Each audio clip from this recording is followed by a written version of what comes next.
Hello and welcome to a special edition of the Global Payroll Week podcast, the Payroll Tech Toast. I'm your host, Nancy, and today we are raising a tech toast to the innovations that are reshaping how the world gets paid. From AI-powered engines to real-time insights, we're diving into the bold new era of payroll, and I've got some brilliant minds joining me for the ride. Let's welcome Siddharth and Kumar, founders of Intermezzo. So grab your favorite brew and let's make payroll geeky, techy, and just a little bit fun. Let's get started. I would like to begin the session by asking y'all, what is your real or was your real aha moment with AI where you realized, damn, this is going to be huge? Yeah, so first of all, thank you for inviting us, Nancy. Really appreciate it. Kumar and I both appreciate it. For us, a little bit of the aha moment really came from firsthand observations about how complex and how difficult payroll really is. It is hyper-local in its nature. At the same time, it is also global in nature. And for companies who are looking to run payroll in multiple countries, and having to deal with the myriad regulations and complexities, there isn't a very good way, which is reflected in some of the macro stats about the number of inaccuracies or mistakes that are made in payroll and what a frustrating experience that can be. So we couple that with our sense of AI is really going to play a significant role in rethinking or giving us the ability to rethink payroll. And that's where we said, okay, Kumar and I decided that it is time for us to do something different. That was the inspiration. And at the center of it is always the customer and thinking about who the customer is and what problems they're struggling with today and how do we have a better solution for them. And I was going to add my additional perspective on it. AI is an inflection point in history. It is one of those things that just like internet, just like mobile, or if you want to go all the way back to electricity and steam engines and so on and so forth. So these are all important fundamental shifts in the way things are done. And we believe that AI is one of those shifts. And payroll deserves to be looked at with an AI perspective. Okay. So, Siddharth, you've been on the board of DNX Ventures, Logical, and SEDI AI. And now you're on the board of Intermezzo. As well as for you, Kumar, you've been on the board of Velocity Group and Intuit. So I would like to know that what's the role of a board and how is it different to be on a board of a founder-led company? Yeah, it's very different. And some of the companies I've been advisory roles or on the board for have also been smaller companies. And your perspectives are very different from larger, more established businesses. So, startups have a limited lifespan and you need to get to in front of customers very quickly. You need to demonstrate value very quickly. And if you're unable to do that, you might actually not last very long. You have to be fundraising at one point, you have to be talking to customers, and you have to be working on your product. And all this needs to happen with a very small team. Intermezzo is a pretty small team right now. We're keeping it small, even though we could choose to have a better team, just because we have a fundamentally different way of thinking about how we should build our team and grow our team. We are happy to talk about that if you're interested. But the reality is startups are incredibly fun and they're incredibly hard. And if you are willing to balance both these important characteristics of startups, you're going to have a fantastic time. I would say large companies have their own set of challenges. Smaller companies have their own set of challenges. Large companies have their own sets of opportunities and smaller companies have their own sets of opportunities.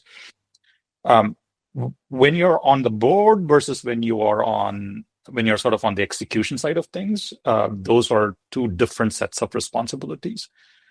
even though the accountability is substantially the same. But what you have to do is to operate on what are the strategic components of bringing success. What is innovative and different, the way that you're going to do it, and how do you manage and mitigate risk? These are all components of succeeding. Even after all of that, there are obviously external conditions that you need to prepare for. And so the board's responsibility is to be the eyes and ears of the people who are doing the execution, provide expertise, but they are not really running the company. The people who are on execution roles, the CEOs and the CTOs, and they run the company, and sort of you have to balance that. Okay. You've both been at the intersection of payroll and emerging tech. So in your view, how has AI reshaped the fundamental expectations of a payroll engine? Yeah, so I'll take a crack at that. Look, all of us know payroll is very complex, and we have spoken a little bit about it. It is hyper-local in nature. At the same time, it's completely global in nature. There are myriad rules and regulations that payroll professionals have to deal with, which are hyper-local in nature. And not only are they extremely local, they might change very quickly. And so you have to keep on top of everything. So it takes a significant effort for companies to comply with all the regulations that are coming that way, knowing that the regulations are going to change and be compliant with them while still providing a great experience to their customers. From our perspective, AI offers a way to completely rethink from the ground up. So what Intermezzo is really thinking about is, what are the first principles involved in building a system, and how do they change in the face of AI? And how will we do it different? So we are really putting away all the traditional ways of doing things and rethinking payroll from the ground up. And some of the concepts we are talking about are things that the industry has spoken about, but we have not really been able to get to. For example, the notion of a global payroll engine. It has existed for a long time. No one really has that. Well, we believe that it's feasible now, and Intermezzo is actually making significant progress towards that endpoint. So from our perspective, this is truly a generational shift. Like Kumar had mentioned before, it's a big shift, and it requires us to go back to first principles. When we say AI is rewriting payroll, what are we actually talking about? Yeah, from Intermezzo's perspective, it's a total reinvention. We need to go back to the absolute first principles and rethink how things are being done. So from how inputs are collected, there is this process in payroll typically called source to gross, how all the inputs are collected, how are the gross to net engines being constructed, how is tax filing being done, how is reporting and analytics being done, how well are all these modules serving our customers today, and how can we bring an order of magnitude improvement in the way it's done going forward. So we're rethinking every aspect of payroll, and in an AI age, we believe that it's appropriate to think about all this from the ground up. Okay. Let's talk about use cases now. Where do you think AI is already creating measurable value in terms of global payroll? Yeah, I think we can kind of look at this a few different ways. And I'll talk a little bit about where there's some value and where we have still some significant opportunities here, right? So based on our experience, wherever there's real money involved, there's fraud. Right, whether that's payments, we experience that at Intuit with our payments business. Payroll obviously deals with a lot of money. I think the industry has done really well with both some traditional methods of fraud detection and prevention. Combine that with AI, and I think the industry has done a really good job with that. Same thing with anomaly detection. I don't think we've sort of made leaps and bounds progress over the past few years with those things. Where we have decidedly not made enough progress, in my opinion, is error prediction, error detection. We still have way too many errors in the payroll process. We cannot just address this by dabbling around the edges, right? AI has not come to the main line of payroll processing yet. It still remains completely outside of that picture. What I would say is that there's an opportunity to rethink this from ground up and bring AI to core payroll processing, which is sort of the most effective way, in my opinion, to handle errors and automation in general. And automate all the spreadsheets and the manual work that exists today. Everyone in payroll has to deal with. Yeah, exactly. I second the point of automation with the spreadsheets and everything. But Kumar, adding to your point, as you said, that it does take a lot of time for the error prediction or the detection. So how do you think AI down the line will actually try to come up to the par of it? Yeah, I think we need to look at it a little bit more. There are multiple parts to it, right? It is not a simplistic answer. If it is a simplistic answer, I think we would already have it at this point in time. But let's take a step back and sort of define the world of AI.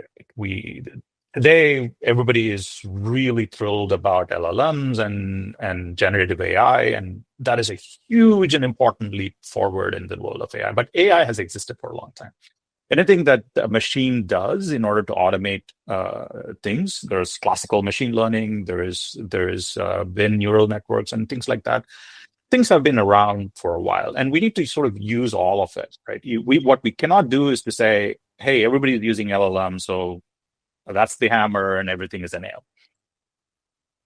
So going back to your question around how to deal with this, right? I'll sort of break it down into a few parts, right? Let's dive in, right? Understanding the employment law, converting it into machine executable logic. I think that is something that an LLM can do really well.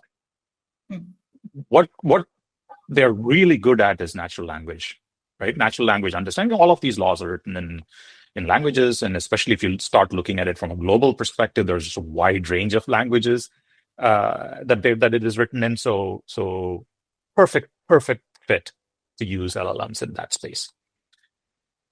Running payroll according to those rules is a different problem. It's not the same problem. LLMs are generally probabilistic machines.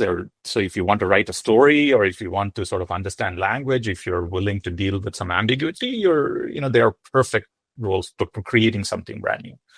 But if I run payroll 100 times, I want the same answer every single time. I cannot have a different answer every single time, right? So LLMs are not particularly good at that. They don't do that, and they're not meant to do that particular problem. So we use different methodologies there. Again, different machine learning methodologies. There's computational graphs, there's verification algorithms. We will use those to solve those problems. And then you have a different set of things around, okay, you've run payroll. Now I need to understand that you've run it correctly, and I need to be able to audit it. And there's all these compliance requirements that I need to meet. You need to have a trace of how the payroll was executed and have visibility into every single payroll run. Once you have that visibility, and these methods around computation graphs and all that, they give you that ability to do that. And once you have that ability, now you can add really cool, interesting things on top of it. Where, let's say, the employee wants to know, why is my paycheck different from last time to this time? Well, you can go back through the trace and automatically answer those kinds of questions. And then you use an LLM to explain it in understandable human language, as opposed to throwing up a bunch of calculations in the face of the individual. That requires taking personalized data, taking the execution logic, what we call metadata, about the execution, and combining that with LLMs to deliver the answer. So doing all of this with an ability for a human to intervene, because there are some of these could be sensitive topics. So you want a human to intervene and combine all of that to deliver a great solution that is automated. So that's how AI will impact it. And that is precisely how we're building our product, and where we use a mix of all of these things. Brilliant. How does the role of AI differ when you compare it with core payroll processing versus a compliance monitoring? Yeah, I think they're just different kinds of solutions that we would want to apply. In the case of, like we talked about, right, in the case of core payroll processing, understanding the laws is a little bit different from executing that, right? Mm-hmm. Same thing with compliance. I want the ability to interrogate the system to say, what did you actually do? And we should be able to and so we would use different models and different techniques and different approaches to solving each one of these problems. Right? What we cannot do is to sort of think of this as one big blob and say, I'm going to ask ChatGPT to solve it.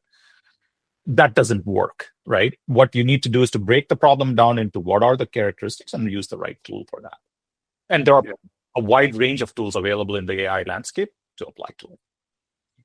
LLMs are amazing, but there is this misconception that AI is the same as LLMs. It's not. And there are lots of different techniques, and you need to pick the right tool for the right job. Okay. At a CXO level, do you think that AI is still largely an operational aid, or is it slowly beginning to influence strategic payroll decisions at a CXO level? So I think it's still very early days for AI adoption. Even though there is a lot of buzz around it, the actual adoption is probably not as high as it would appear. And I would say the adoption is also somewhat practical in nature as opposed to really strategic. So, one of the things I would say is there's probably some confusion around good data-related answers and insights, which are important and useful, versus truly strategic kinds of applications of AI. So if you've got a CXO who goes and asks, hey, where can I hire people at low cost? Well, that's probably a very data insight specific answer. You look up your database, you find the data that the CXO is looking for, you provide an answer, and off they go.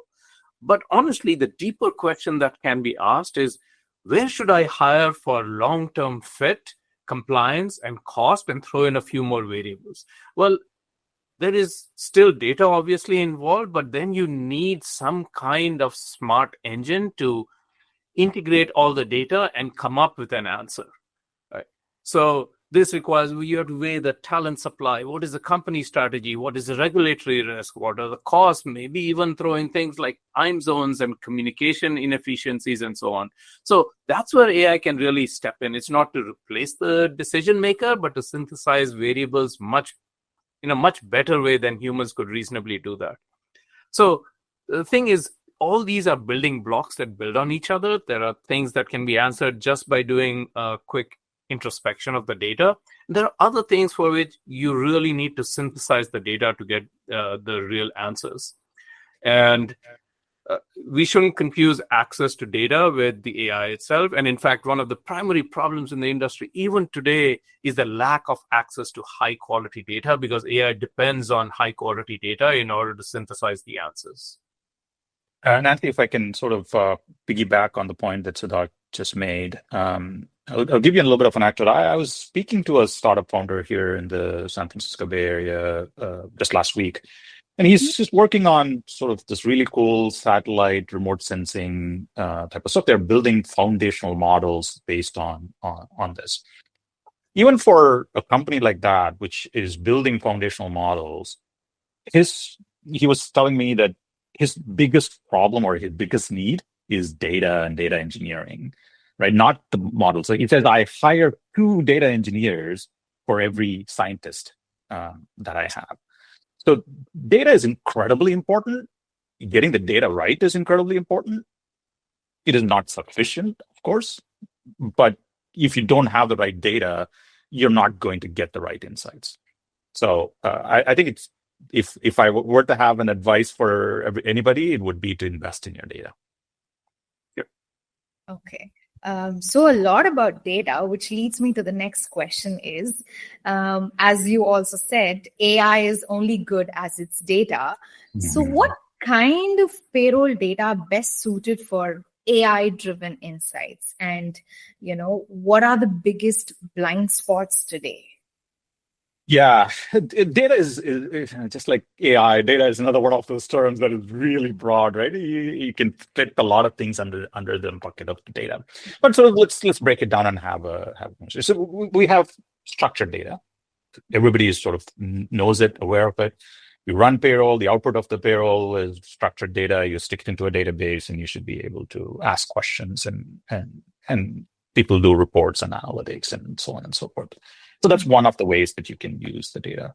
But I think where AI creates an opportunity, right? It opens up new horizons, in my opinion, is where, how do you interact with that data? Even structured data, I can now query this data in natural language.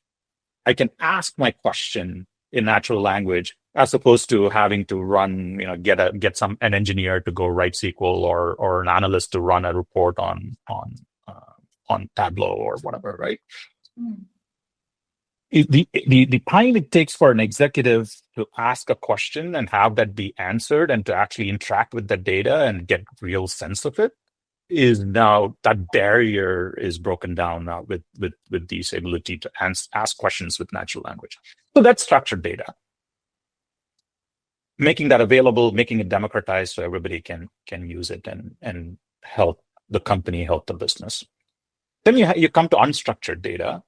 There are different classes of unstructured data. I think there's unstructured data that drives core business processes with respect to payroll. We talked about laws, right? So IRS does publication 15 in the US that tells you how to do your payroll withholding, right? How to run payroll, and what do you do once you have withheld payroll. The equivalent of that in Germany is ESTG, and I won't try to pronounce it, but yes, that's sort of the equivalent there that establishes these rules and laws and all that. These are mandatory requirements. You can then say, well, a company has an additional policy on top of that, and I want to sort of integrate that into my payroll processing. The ability to take all of this, process it through AI, and have the payroll system behave and be compliant, consistent with these laws is another one of those big, can we use data to drive the way payroll behaves and how we derive insights from that. And there's other unstructured data, which it could impact payroll and beyond in the HR space, right? Team documents, culture, right? Conversations that are happening, audio, video. There's just the ability to process all of these things has grown so tremendously. We can use all of that to leverage it. And then finally, there's data, the metadata that we talked about earlier, which is also important, right? The fact that I ran payroll and my here are the characteristics of the payroll run and how can I fine tune it, and those are incredibly helpful from business process automation. But going back to your question, I think, in my opinion, I would flip the question on its head. Right? Rather than asking, hey, what payroll data can I use to do AI-driven insights? I would flip it and say, what insights do I want, right? And given what those insights, these are the insights that I want, what data do I need in order to fulfill that insight? And what kind of artificial intelligence and models and capabilities do I need in order to answer those questions? Right? I think being outcome-driven and then going backwards and looking at what data, and I can guarantee you that data is available, right? Whatever questions that you want to answer, the data is available. But if you start there, you will know exactly what to look for. That was brilliant, Kumar. That was brilliant, truly. Okay, so how can AI help in conceptualizing upstream events like probably employee movements or local regulatory changes before they actually snowball into payroll errors? Yeah, great question. And this is a common thing in the payroll industry. Some law changes somewhere and you don't find out about it till much time later, and then you're scrambling to meet the deadlines and so on. This is a perfect example of something that AI can help with. So for example, at Intermezzo, what we've done is we have these AI agents which are constantly looking at websites and seeing what changes, if any, have been made, rather than relying on word of mouth or having teams of people actually examining websites. We have agents actually doing it. And I can, in fact, give you a particular example. In January, some of the laws in Germany actually changed, and our agent automatically picked it up, notified us, and about 24 or maybe it was 48 hours later, our engines were updated to actually reflect the latest changes from the German government. So that's the kind of efficiency that we can have with AI. And this is where the true partnership between AI and humans, we need to think about what that is, because there are some of these tasks which AI is generally better at, and humans are much better at still things like judgment. And and we'll talk about explainability probably in a little bit. Those are the kinds of things where AI and humans can really partner. This answer leads me to the next question about, do we have a promise for a predictive payroll? Yeah, I think so. Yes, it's absolutely possible. Are we there? Probably not, but I think it's absolutely possible.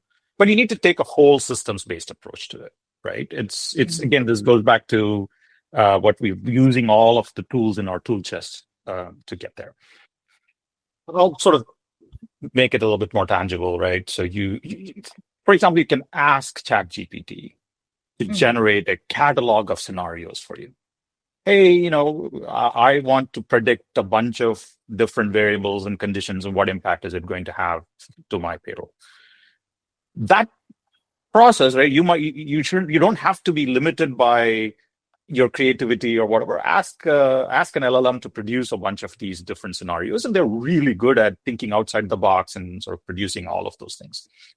And once you have that set of scenarios, you can now say, hey, can I do classical ML to do simulations and what ifs, and in order to run them through and predict what is going to be the outcome if these sets of scenarios come to pass. So it's combining these sets of tools available to you in order to get to the answer that you want to get to. And given all of the advancements in AI that we have had so far, the cycle time to do this is shorter. The cost to do this is shorter. I think eventually it'll get to a point where, well, it's so easy and simple and straightforward and cheap to do it. Why the heck are you not doing it? We haven't reached that threshold yet, but I think we're headed towards that. And of course, there are things like time series modeling, which are classical ML techniques, which are also being used in order to do predictions. So those are also important considerations. Exactly. Talk to me about how can AI ensure it respects the cultural, legal, and economic nuances of different jurisdictions, because payroll is hyperlocal at its core. Mm-hmm. Yeah, that's a fantastic question. And this is something that we should really pay attention to and just not fall trapped to the hype, so to speak, right? Let's take each one of these in turn. Legal is, for all its complexity, somewhat straightforward, right? In the sense that there are lots of laws and there's just lots of variability, lots of complexity. They all change. But the vast majority, there's some accepted conventions and interpretations around what is sort of the right side of legal and what is sort of gray and what is sort of not legal. There are obviously some ambiguities, like especially the gray space, right? If there's no clear case law, nobody has sued or whatever, you have to make some judgment in order to make that call, and that's where the human oversight helps. And you'll hear the human oversight multiple times in this answer because I think it is such an important component of it. Economic nuances again have standard conventions and things like that in most of the countries, and so that is fairly straightforward. Cultural, on the other hand, is incredibly hard. It is hard because it is sensitive. It impacts people in a very personal way. Again, AI and LLMs can do a lot of the heavy lifting here, but given all of the sensitivities involved and everything, one shouldn't just accept what an LLM produces as the answer. The way I think about these things, especially when it comes to cultural context, is to use the LLM, but think of their output as the first draft of something. And what you then do is you critically evaluate that and you apply the human judgment and human expertise on top of it, in order to sort of get to the right outcome. And this is incredibly critical to get the trust part right, to get the governance right. You don't want something that is a black box producing something. So you want the ability for a human to put the finishing touches on it and have a sense of ownership for what was produced. So I would say anything that is cultural needs to have that human touch, because culture is very much a human created construct and a human emotion driven. And for all the advancements that LLMs make, I don't think it will ever get there. The other one was the economic nuances. Yeah, the economic nuances, I think, is much the same like legal. I think there are conventions that apply. There are again, there's no substitute for human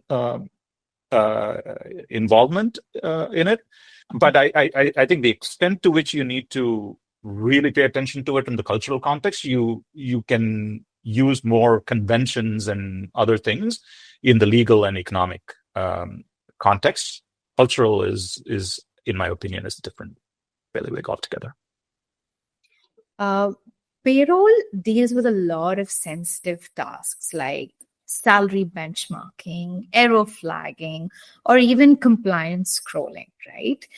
So what are some of the ethical considerations in using AI for such sensitive data or task, let's say? Yeah, I can take that. So this is really an important question. And one of the truisms about AI is it'll amplify the signals that it sees in the data, which kind of goes back to the original comment around the quality of data is actually really important. But even with better data, we need to be really careful because AI will amplify certain things, which is why when you look at companies like Anthropic, for example, they make ethical AI a really important part of their models. So the way we think about that at Intermezzo in our context of payroll is the first thing is humans absolutely need to be in the loop. That is actually a really important consideration. We need human judgment, and particularly to correct the system whenever there is any kind of systemic bias or error which is creeping into the system. So while we are doing a lot of stuff with AI, we don't see this as supplanting the human aspect of it, and humans will have to remain in the loop. The second thing that we spend a lot of time thinking about and building is actually this notion of explainability. And if you look at the industry, there are all these reasoning models which are coming out, which have chain of thought and an explanation of how it actually is thinking, which is really helpful in understanding what is happening behind the scenes. And Intermezzo's flavor of that is actually whenever it's doing a calculation, I'm not going to go into the technical nuances of how that is done.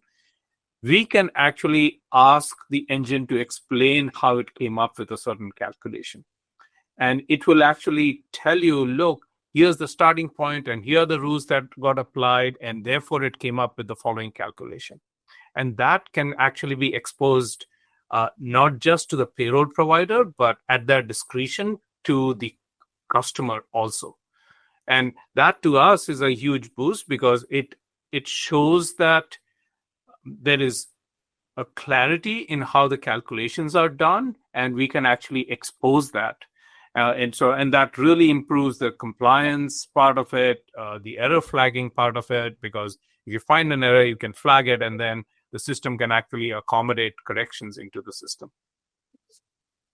Yeah, to add on, transparency is an incredibly important component, right? And that's why Siddharth so much pain in sort of talking about explainability. It is incredibly important to understand what was.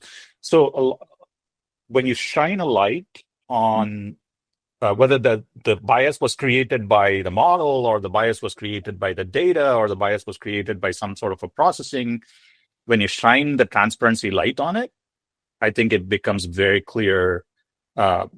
It takes it from the darkness into light, and you will adjust for it, right? So that transparency is incredibly important, and that is one of the people. The tremendous work being done by the foundational model people on ethics, right? Billions of dollars going into ethical AI. Software vendors or providers like us, we're spending a lot of our time thinking about doing this. But at the end of the day, if we can deliver that transparency, it sort of opens up the window to sort of see underneath the rock and see what is going on.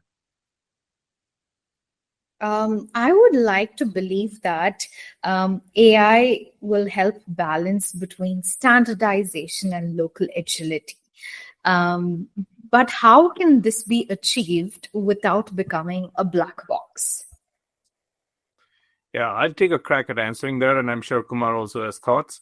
This is exactly how we are thinking about this notion of building explainability into the system, because how do you prevent this from becoming a black box? You prevent it from becoming a black box by actually shining a light on exactly how the calculations are being done. And we believe, in fact, rather than it being a black box, we have the opportunity. And again, I won't dive into how Intermezzo actually applies this, of actually being able to surface every single calculation that has been done in the system and what the chain of thought was in actually coming up with that calculation. So we can actually expose that fully to customers. It actually makes it even better than the systems we have today. If you think about the employee experience today, you get a paycheck and you see there's a $95 deduction for this. Why the heck was this done? Well, who do you ask? Well, you can go back and ask the payroll vendor, and they have to find the right payroll specialist and do an analysis and get back to you. We can actually have software explain how the calculations was done, and that's one of the value propositions. So it takes us away from being a black box and to really being a white box. Yeah, I think what Siddharth said is so important. The bigger challenge right now is people are afraid of this AI thing because it doesn't really, like, there's magic happening and then we don't know, like, it spits out an answer. Mm-hmm. What we really are striving to do more and more is, let's not sort of hide the work behind, right? Let's just sort of show your work, as they used to say in school, right? If you're writing, like, okay, just don't give the answer, show your work. And showing the work helps tremendously in sort of understanding it. I think it sort of couples a little bit also with more and more of the like, just even in our own lives and our own lives as employees, we are used to looking up information and convincing ourselves, as opposed to just trusting somebody saying, yeah, this is the way it is. This is enabling people to do that and understanding it. And that is the best way to go through the black box syndrome, right? Is to not have the black box. Well said. What are some of the platform shifts that are necessary to be embedded in AI natively into payroll systems as AI capabilities scale? Yeah, this is a question that Kumar and I would be happy to spend the entire day on. We think a lot about this. We've done a lot about it, both in our current roles as well as previous roles. But let me summarize it this way. There are 3 buckets that we need to think about. And the 3 buckets I think about are culture, process, and technology. And probably in that order. And so the culture is probably the single most important piece, element that gets impacted. Your teams are used to a certain way of doing things. And the reality is, it is changing. Change is always a constant, and AI is accelerating the change we are doing. So companies need to be thoughtful and measured about the changes that are being made. and really think about the impact of that on teams and the capacity of teams, honestly, to absorb that change. Because if you don't apply it well, the change in culture can actually impact a team in a detrimental way and really hurt a team. And so how do you implement that change? You need to think very carefully through the process. And you need to think about how the jobs are changing or shifting. So some of the more mundane tasks, it makes sense to hand over to AI and have AI actually do that. But you cannot hand over some of the judgment-related tasks to AI. That has to have a human touch in it, in our opinion.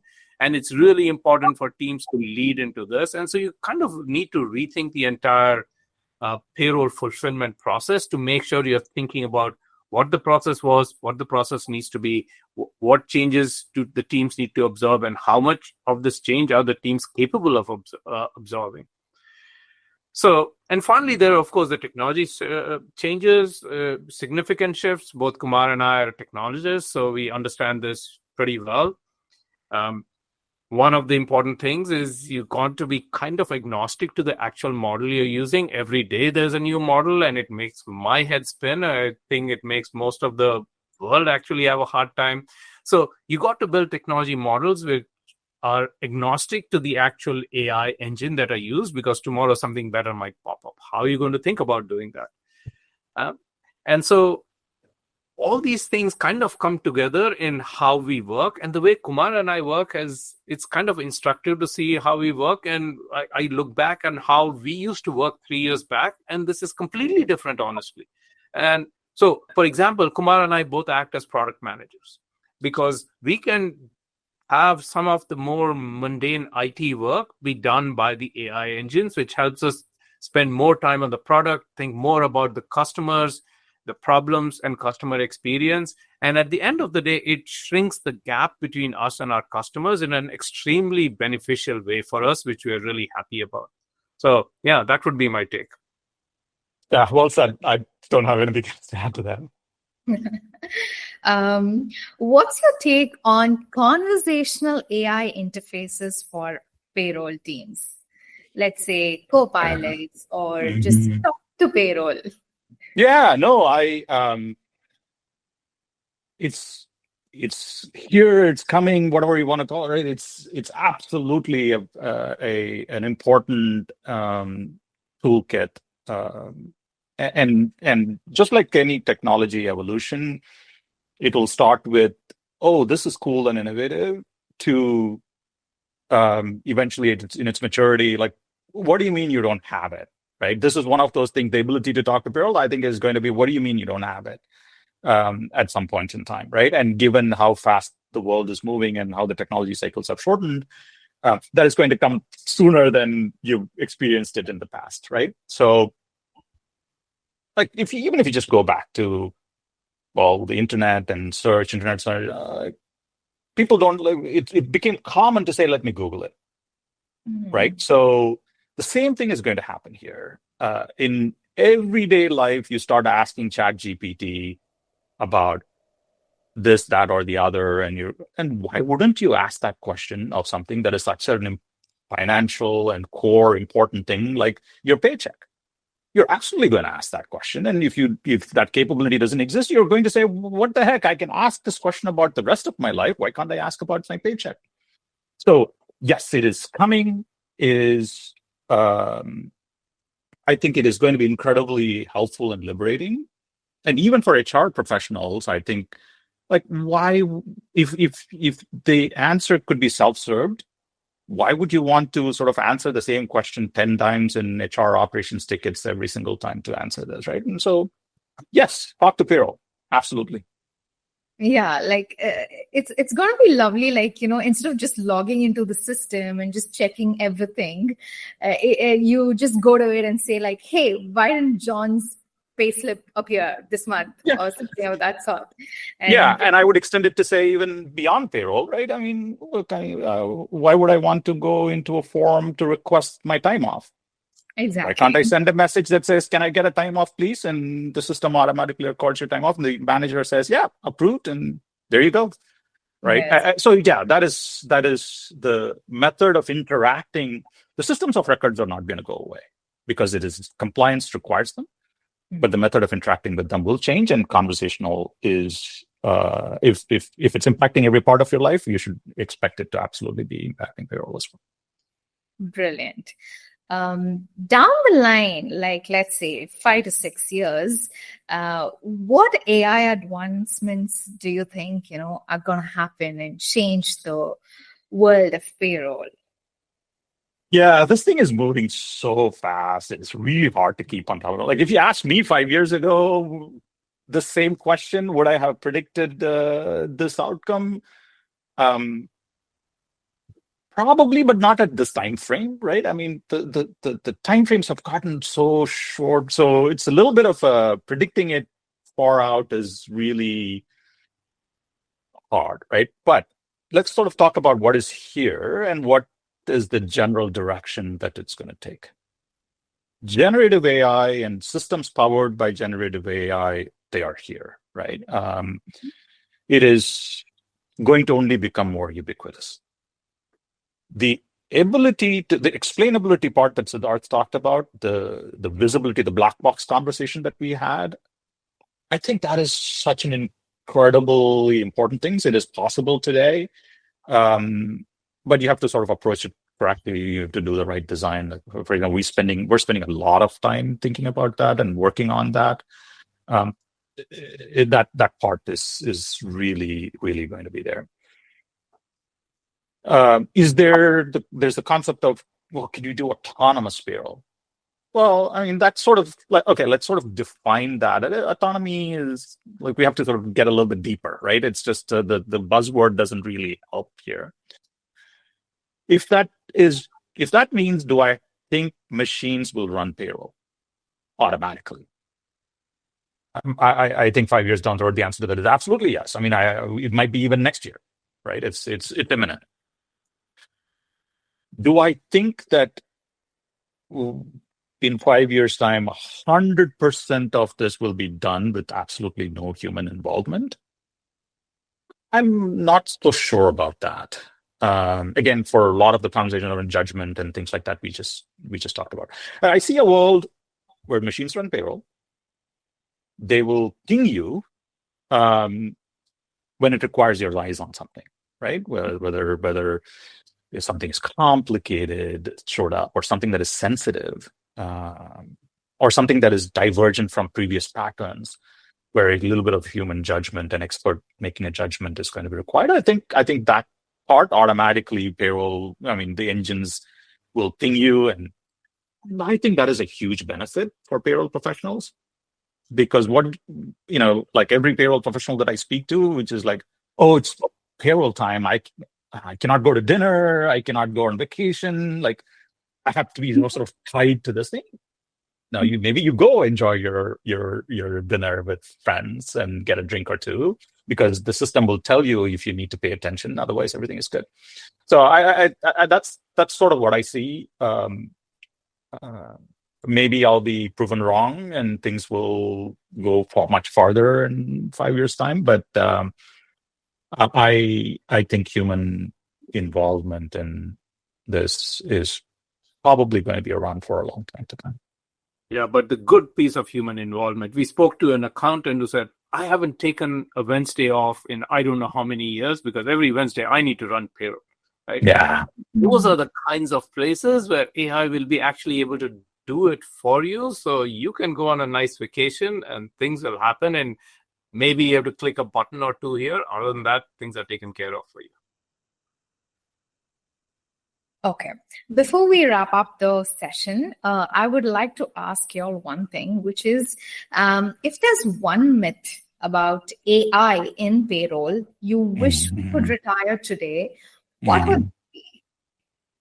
Yeah, maybe I'll take an initial crack at it, Siddharth, and you can jump in with your thoughts. In my opinion, there is both an unreasonable amount of fear on the one hand, and if you in different circles, there's unwarranted amount of hype with AI, right? And so there's both of those that is happening.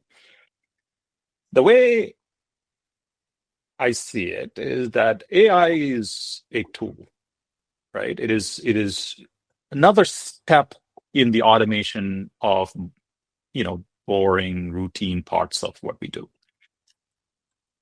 This allows us to sort of move up the value chain, if you will, and not be wedded to, oh, I need to update that spreadsheet, or I need to get this thing input into the system.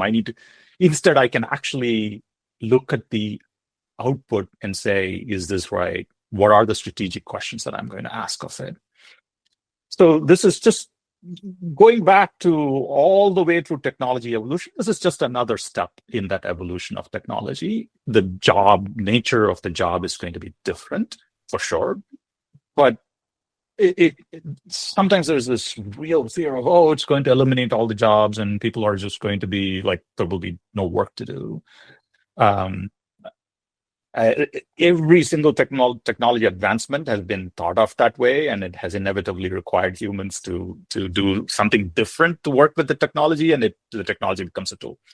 So I really think that is what is going to happen. I was talking to a payroll expert the other day, and she was like, "Hey, all this, like, I love all this AI thing. I'm really super excited that you're talking about it, but is it going to get rid of my role? Right?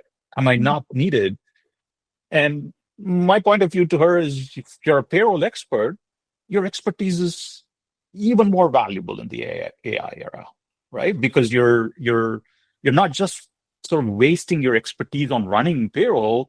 You're really thinking about sort of, how do I get the machine to do it better, more efficiently, and so on and so forth. Now, if you're brand new to payroll, I think this is an opportunity for you to sort of look at it and saying, hey, you know what? I don't have to worry about how things are done in the past. How do I use the tools that are available to re-engineer processes so that we can get the value of these tools for the companies?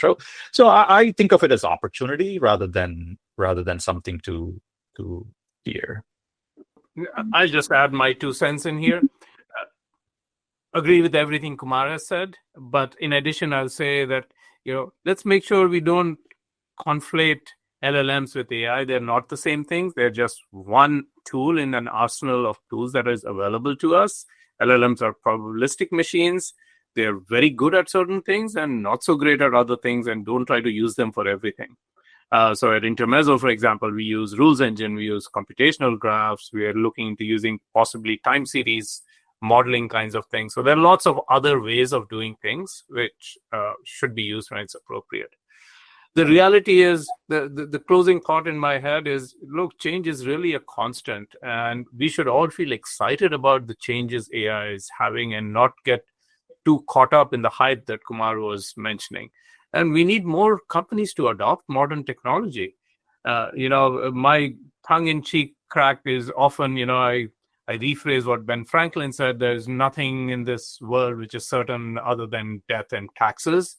And the thing I say is, we are all privileged to get a paycheck, and you have to keep in mind that the reason there are taxes is because we run payroll, right? So it's a side effect of payroll. It's a super important area, and I'm super excited that there are so many exciting changes happening in payroll. And if there's one truth that everyone in payroll must embrace moving forward, what would that be? Yeah, that's a really, really good question. The truth is that payroll has been around for a long, long, long time. From the day you started employing people and record keeping, I don't know, 1800s. So it's been around. It will be around for many centuries forward as well. Payroll has adopted changes in technology over the course of time. The truth is that is going to continue on as well. The thing to remember is that the pace of change is accelerating, and we just need to get comfortable with that acceleration. And once we come to terms with that, I think we, with human ingenuity, will be able to handle that far more elegantly and efficiently. I'm tempted to crack open ChatGPT and ask it that question and see what it has to say. I'm not going to do that. I would double down on what Kumar said. I would also add that I think one of the outcomes that we are particularly excited about is going back to this Thomas Friedman notion of the world is flat. Payroll has always been hyper-local. It's been very difficult for payroll providers to work in multiple geographies. And I think an upcoming truth is going to be that inefficiency is going to change. And we are actually relishing the idea that we can actually build global payroll platforms now. So very bullish and excited about the future. Lovely. Very brilliant. And that brings us to the end of today's deep dive into AI in payroll, a space that's no longer futuristic, but fully in motion. From automating processes to uncovering insights we didn't even know we needed, AI is naturally transforming payroll into a smarter, faster, and more strategic function. As the tech evolves, so does the role of payroll. Until next time, stay curious, stay compliant, and let AI do all the heavy lifting. Thank you. Wonderful. It was indeed a lovely conversation and a truly insightful one. Thank you, Siddharth, and thank you, Kumar, for your time. We enjoyed it as well. Thank you. Yeah.